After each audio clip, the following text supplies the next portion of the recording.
Very good morning and welcome to our daily devotion. இன்னைக்கு நம்ம பார்க்க போகிறது Psalms chapter 37 verses 27 to 40. சங்கீதம் 37வது அதிகாரம் அதில் 27லேருந்து 40வது வசனம் வரைக்கும் பார்க்க போகிறோம்.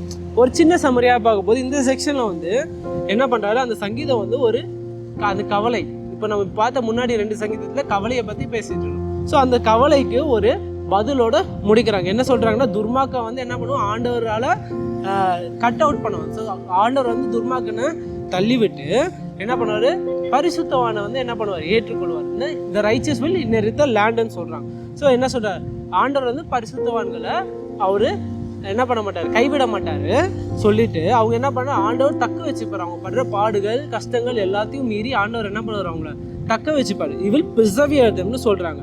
அதுக்கடுத்து என்ன சொல்கிறாங்க, இந்த சங்கீதம் வந்து ஒரு ஹோப் தருது, அதாவது ஒரு விசுவாசத்தை தரு. என்ன விசுவாசம்னா, ஆண்டவர் வந்து வருவார். எவ்வளோ கஷ்டம் இருந்தாலும் எவ்வளோ சோதனை இருந்தாலும் என்ன பண்ணுங்க, wait for the Lord and trust the Lord keeps. ஆண்டவருக்காக வெயிட் பண்ணுங்க, ஆண்டவர் வந்து அவர் வாக்க காப்பாற்றுவார்னு சொல்லி என் பண்ணுறாங்க. அது கடைசியில் என்ன சொல்கிறாங்க, நீங்கள் வெயிட் பண்ண போது கூட சும்மா வெயிட் பண்ணாதீங்க, நீங்கள் உங்களால் முடிஞ்ச எல்லாத்தையும் செய்யுங்க. அந்த கஷ்டத்துலையும் அந்த சோதனையிலையும் என்ன பண்ணுங்க, do your best, don't just wait passively, do your best.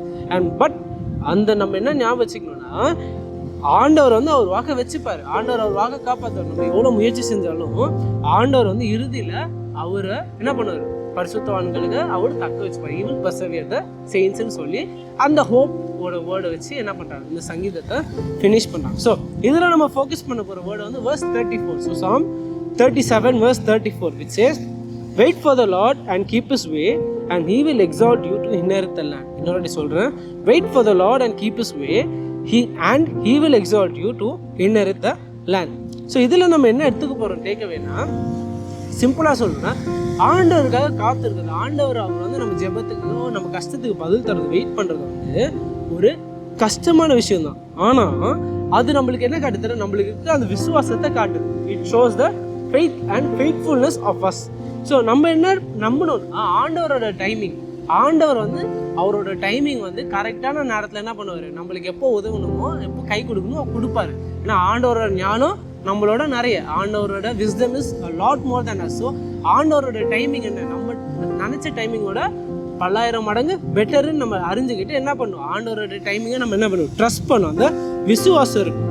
So for example, நீங்கள் ஒரு விவசாயம் நினச்சி பாருங்க, ஒரு ஃபார்மர் என்ன பண்ணுவார், வேறு சீடு இருந்தால் என்ன பண்ணுவார், சீடை போடுவார். அதுக்கடுத்து என்ன பண்ணுமா, அவருக்கு முழுசாக விசுவாசம் தான். என்ன விசுவாசம், நான் தண்ணி ஊற்றுவேன், செய்கிறதெல்லாம் செய்வேன், ஆனால் இறுதியில் என்ன பண்ணுவோம், அந்த செடி வளரும்னு அவர் நம்பணும்.